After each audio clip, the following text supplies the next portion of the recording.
তৃতীয় দিনে স্বাগত জানিয়ে শুরু করছি আজকের ভিডিও। গতকালের 14 কিমি রাস্তা হাঁটার ক্লান্তিতে আজ সকালে ঘুম থেকে উঠেছি সূর্যোদয় হবার পরেই। একবারে রেডি হয়ে বেরোলাম। সকালের নতুন রোদ মাখতে এনারাও বেরিয়েছেন। হাঁটতে থাকলাম কালীপোখরির দিকে। ওই যে কাঁটাতারের বেড়া দেখা যাচ্ছে, ওটা ভারত নেপালের সীমান্ত। বেশ কিছুক্ষণ আগে সূর্যোদয় হয়েছে, হু হু হাওয়া দিচ্ছে। এখানকার মানুষদের কাছে কালীপোখরি খুবই পবিত্র। সেই বিশ্বাস থেকেই ওনারা এখানে নানা মানত করেন এবং টাকা পয়সাও রেখে যান। আসুন আপনাদের হোটেলটা দেখাই। নাম পান্ডিম লজ। কাঠের ফ্লোর, রুমে 2টো বেড আছে। একটাতে 3 জন আর অন্যটাতে 1 জন ঘুমাতে পারবে। এখানে ইভিনিং স্ন্যাক্স, ডিনার, ব্রেকফাস্ট নিয়ে থাকা সহ আমাদের খরচা হয়েছিল মাথাপিছু 900 টাকা করে।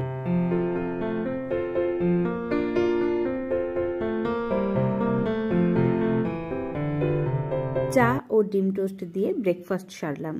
আমাদের বড় ব্যাগটি গাইড দাদা নিয়ে গেলেন কোনো গাড়িতে তুলে দেবেন বলে। কালীপোখরিকে বিদায় জানিয়ে আমরা হাঁটা শুরু করলাম। এখানে আমাদের 50 টাকা করে এন্ট্রি ফি দিতে হলো। শুরু হলো সান্দাকফুর উদ্দেশ্যে হাঁটা।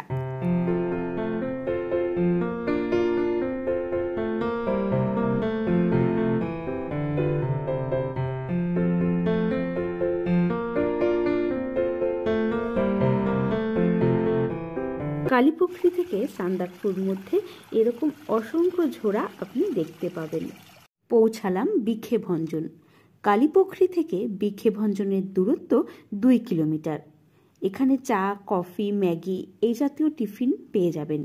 কিছু খাবার হলে এখানেই খেতে হবে, কারণ এখান থেকে সান্দাকফুর মাঝে আর কোনো দোকান নেই।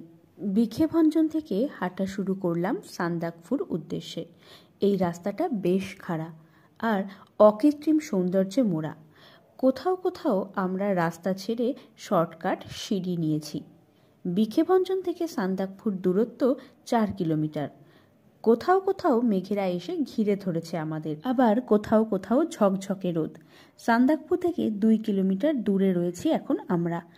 এখানে কিছুক্ষণ রেস্ট নিয়ে আবার হাঁটা শুরু করলাম।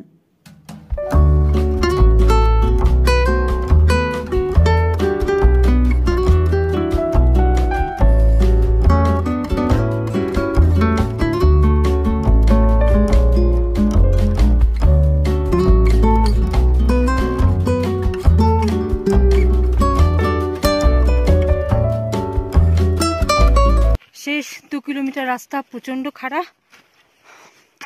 আকাশে একদম মেঘে ঢাকা।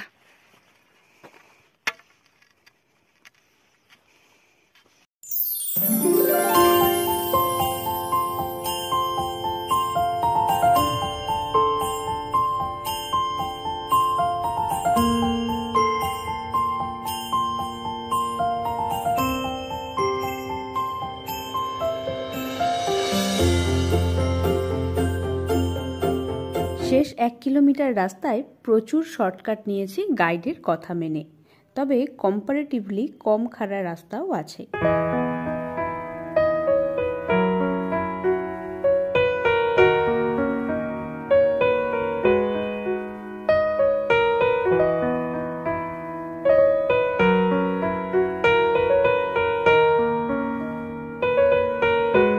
অবশেষে বহু প্রতীক্ষিত সান্দাকফু। এখান থেকে ফালুট 21 কিলোমিটার, যদিও আমাদের এবারের প্ল্যানে ফালুট নেই।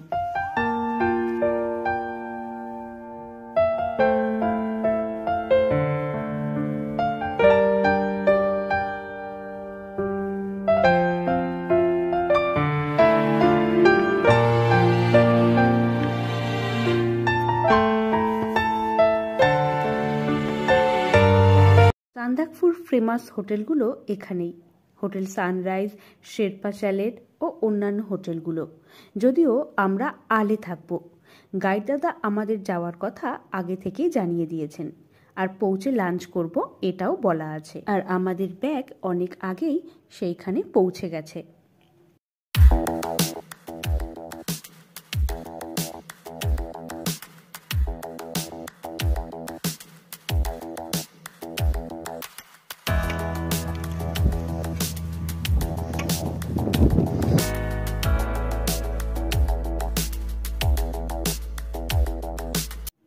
আমরা আলে পৌঁছে গেছি, তবে স্টেটি বেশ অনেকটাই ভেতরে।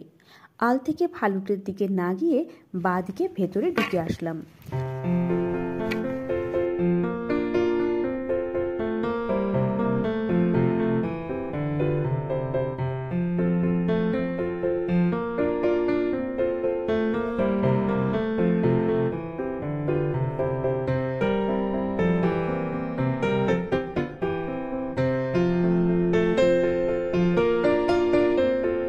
হোমস্টে ঢোকার জন্য আমরা শর্টকাট একটা রাস্তা নিয়েছি, বড্ড সরু, একদম গাইড আগে আছেন,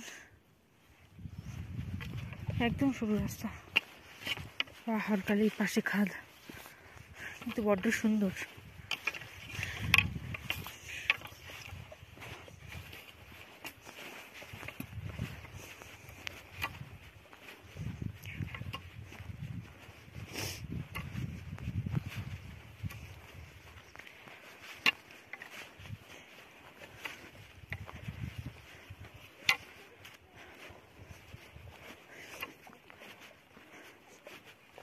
ওই যে আমাদের হোমস্টে। এই স্টেটা একদমই নতুন, ঘরগুলো এখনো কমপ্লিট হয়নি, টয়লেটে এখনো জলের কানেকশনও দেওয়া হয়নি। বাইরে থেকে জল নিয়ে টয়লেট যেতে হয়েছিল আমাদের। যেহেতু গাইড দাদা আগে থেকেই জানিয়ে দিয়েছিলেন, তাই একটু বেলা করে পৌঁছানো সত্ত্বেও আমরা গরম গরম লাঞ্চ পেয়ে গেছিলাম। ভাত, ইয়াকের দুধের ঘি, সবজি, ডিম, পাঁপড়, খাবার দাবার ভীষণই সাধারণ। খাওয়া সেরে বাইরে আসতেই দেখলাম সানসেটের প্রস্তুতি শুরু হয়ে গেছে। আসলে আমাদের লাঞ্চ করতে একটু দেরি হয়েছে। দাগ ফুটে থাকলেও সানসেট দেখার জন্য আপনাকে কিন্তু আলে আসতে হবে, আর আমাদের স্টেয়ের সামনেই হলো সানসেট দেখার সব থেকে বেস্ট জায়গা।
মনে রাখার মতো সানসেট দেখে রুমে ফিরে জানলার পর্দা সরাতেই দেখলাম গোধূলির রং এখনো বিদ্যমান।